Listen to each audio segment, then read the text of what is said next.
সারা বিশ্ব জুড়ে ছড়িয়ে পড়েছে এই মুহূর্তে তৃতীয় বিশ্বযুদ্ধের বিষবাষ্প। আর এই ভয়াবহতার মধ্যে আমাদের হাতে এসেছে কিছু গুরুত্বপূর্ণ অঘোষিত আন্তর্জাতিক সংবাদ। জানিয়ে দিচ্ছি সংবাদগুলোর শিরোনাম। প্রথমেই থাকছে ইসরায়েলে ক্ষেপণাস্ত্র ছুড়ল হাউসি গোষ্ঠী। আরও জানিয়ে দিচ্ছি একাধিক ব্যালিস্টিক ক্ষেপণাস্ত্র উৎক্ষেপণ করল উত্তর কোরিয়া। অন্যদিকে ইউক্রেন যুদ্ধে উত্তর কোরিয়ার ৩০০ সেনা নিহত, ৭৭৩ জন আহত হয়েছে বলে দাবি করছে দক্ষিণ কোরিয়া।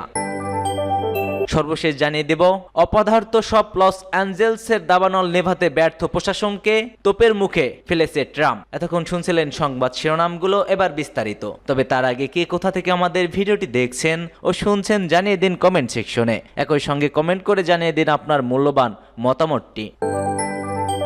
ইসরায়েলে ক্ষেপণাস্ত্র ছুড়ল হাউসি। মধ্য ইসরায়েলে একটি ক্ষেপণাস্ত্র হামলা চালিয়েছে ইয়েমেনের হাউসি বিদ্রোহীরা।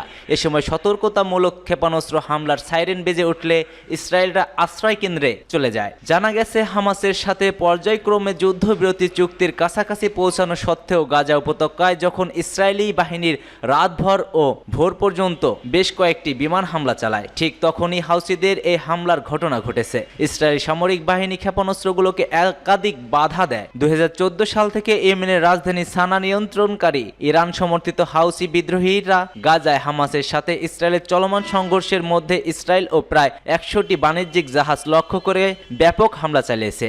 বিদ্রোহীরা এখনো সর্বশেষ হামলার দায় স্বীকার করেনি, যা তারা কখনো কখনো কয়েক ঘন্টা বা দিনের বেশি হয়ে থাকে। একাধিক ব্যালিস্টিক ক্ষেপণাস্ত্র উৎক্ষেপণ করল উত্তর কোরিয়া। স্বল্প পাল্লার একাধিক ব্যালিস্টিক ক্ষেপণাস্ত্র উৎক্ষেপণ করেছে উত্তর কোরিয়া। এসব ক্ষেপণাস্ত্র উৎক্ষেপণ করা হয় বলে জানিয়েছে দক্ষিণ কোরিয়ার সামরিক বাহিনী। খবর আল জাজিরার। দক্ষিণ কোরিয়ার জয়েন্ট চিফ অব স্টাফ জানিয়েছে স্থানীয় সময় উত্তর কোরিয়ার ক্ষেপণাস্ত্র উৎক্ষেপণের বিষয়টি শনাক্ত করা হয়েছে। রাষ্ট্রীয় বার্তা সংস্থা ইয়োনাপ এর সংবাদ প্রতিবেদনে বলা হয়েছে উত্তর কোরিয়া জাগাং প্রদেশ থেকে এসব ক্ষেপণাস্ত্র উৎক্ষেপণ করা হয়েছে। দক্ষিণ কোরিয়ার সামরিক বাহিনী জানিয়েছে ক্ষেপণাস্ত্রগুলো কোরীয় উপদ্বীপ এবং জাপানের মধ্যকার জলসীমানায় অবতরণের আগে প্রায় ২৫০ কিলোমিটার পথ পাড়ি দিয়েছে। জেসিএস জানিয়েছে আরও ক্ষেপণাস্ত্র উৎক্ষেপণ করা হয় কিনা সে বিষয়ে তাদের প্রস্তুতি রয়েছে এবং দক্ষিণ কোরিয়ার সামরিক বাহিনী উত্তর কোরিয়ার কার্যকলাপের উপর নজরদারি জোরদার করেছে।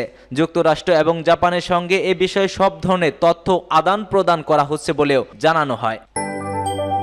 ইউক্রেন যুদ্ধে উত্তর কোরিয়ায় ৩০০ সেনা নিহত দাবি দক্ষিণ কোরিয়ার। ইউক্রেনের বিরুদ্ধে রাশিয়ার যুদ্ধে উত্তর কোরিয়ায় প্রায় ৩০০ সেনা নিহত হয়েছে বলে দাবি করেছে দক্ষিণ কোরিয়া। সিউলের জাতীয় গোয়েন্দা সংস্থা এক ব্রিফিংয়ের পর সদস্য লি সিয়ং কুইং বলছেন ৩০০ জন নিহতের সঙ্গে প্রায় ২৭০০ জন আহত হয়েছেন। সিউলের গোয়েন্দা সংস্থা বিশ্লেষণ জানিয়েছে উত্তর কোরিয়ার সেনাদের অত্যাধুনিক যুদ্ধ সম্পর্কে বোঝার অভাব রয়েছে। সেই সঙ্গে রাশিয়া তাদের এমনভাবে ব্যবহার করেছে যাতে হতাহতের সংখ্যা বেশি হয়। সম্প্রতি ইউক্রেনের প্রেসিডেন্ট ভ্লাদিমির জেলেনস্কি জানিয়েছেন কিয়েভ উত্তর কোরিয়ার ২ সেনাকে আটক করেছে। রাশিয়ায় আটকে ইউক্রেনের যুদ্ধ বিমানের বিনিময়ে উত্তর কোরিয়ার সেনাদের হস্তান্তর করতে প্রস্তুত কিয়েভ। তবে মস্কো উত্তর কোরিয়ার সেনাদের আটকের বিষয়ে মন্তব্য করতে অস্বীকৃতি জানিয়েছে। ক্রেমলিন মুখপাত্র দিমিত্রি পেসকভ বলেন, আমরা কোনোভাবেই এটি নিয়ে মন্তব্য করতে পারি না। আমরা জানি না সেখানে আসলে সত্যটা কি।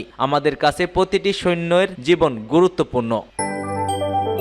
অপদার্থ সব লস অ্যাঞ্জেলসের দাবানল নেভাতে ব্যর্থ প্রশাসনকে ঝেড়েছেন ডোনাল্ড ট্রাম্প। দাউ দাউ করে জ্বলছে লস অ্যাঞ্জেল, পুড়ে খাক অন্তত ১২,০০০ বাড়ি। এমতো অবস্থা থেকে তারকা মাথা গোজার ঠাঁই হয়েছে অনেকেরই। এমন অবস্থায় ভয়াবহ পরিস্থিতিতে স্থানীয় প্রশাসনকে তোপের মুখে ফেলেছেন ট্রাম্প। আমেরিকার হবু প্রেসিডেন্ট কোথায় অপদার্থ প্রশাসনের গালিগালাতেই এভাবে আগুনের গ্রাসে চলে গিয়েছে বিরাট একটি এলাকা। প্রায় এক সপ্তাহ ধরে দাবানলে পুড়ছে লস অ্যাঞ্জেল। মৃতের সংখ্যা বেড়ে দাঁড়িয়েছে ১৬। তার মধ্যেই স্থানীয় কর্তৃপক্ষ আরও জানিয়েছে এই মৃতের সংখ্যা বেড়ে দাঁড়িয়েছে ২৬-এ। এই পরিস্থিতিতে আশঙ্কায় ভুগছে স্থানীয় প্রশাসন। তাদের মতে আগুন নেভাতে গিয়ে সমস্যায় পড়ছেন দলকর্মীরা। সে কারণেই চেষ্টা করেও আগুন নিয়ন্ত্রণে আনা সম্ভব হচ্ছে না। তার জেরে আগামী দিনে পরিস্থিতি আরো ভয়াবহ হয়ে উঠবে। হয়তো আগুন নিয়ন্ত্রণ করাও অসম্ভব হবে। প্রশাসনের তরফে এমন বার্তা প্রকাশ্যে আসার পরেই ক্ষিপ্ত হয়েছেন ট্রাম্প।